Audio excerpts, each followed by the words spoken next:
So, yun o. Andito po tayo ngayon sa lutong serye ni Kuya Popord mo. So, ayan. Naggagayat po ako dyan ng sibuyas, kamatis at bawang. Dahil ang ating lulutuin ngayon ay munggo.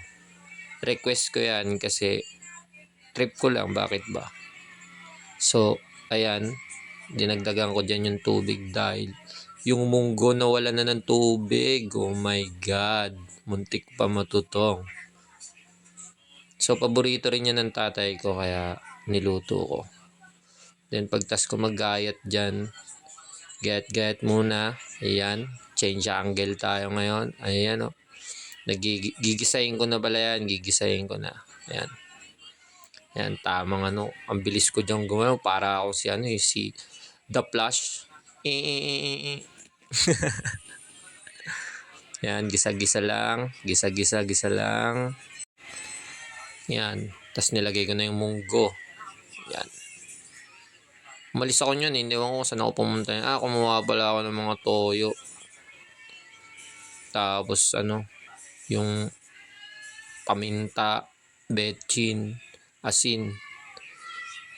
Natapon pa yung toyo dyan kanina. Naku po, ewan ko ba. Tapos nagdagdag ako ng tubig. Tapos asin. Yan, paminta yun. Ayun yung paminta. Halo-halo ng konti. Tapos ang pampalasa.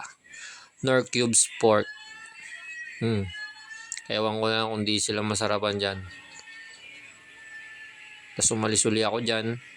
Yan. Halo-halo uli. Kasi di pa tunaw yung Knorr cubes eh. Halo-halo lang yan. Tapos dagdag tubig. Tikim ng konti. Tapos lagay ng magic sarap. Ngayon na, hinalo ko ulit. Sabay tikim. Kung masarap ba talaga. Tapos kumuha na ako dyan ng malunggay. Ayan na yung malunggay. Inugasan ko yan. Siyempre, baka may mga uod-uod. Tapos lagay uli ng tubig. Ano ba yan? Ang daming tubig. Tapos ang specialty, chicharon. Masiram yan guys. Ayan, halo-halo. Specialty ko yung munggo guys. Kung alam nyo lang. Dagdag uli ng tubig. Kasi pag di mo yan dadagdagan, matututong yung munggo sa ilalim. Tapos pagkatas ko haluin yan dyan. Ayan, tapos na. Ayan o. Di masarap no.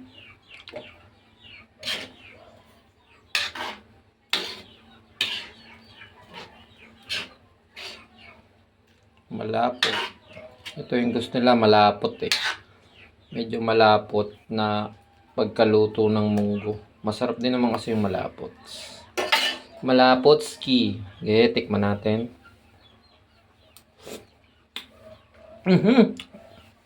Masiram.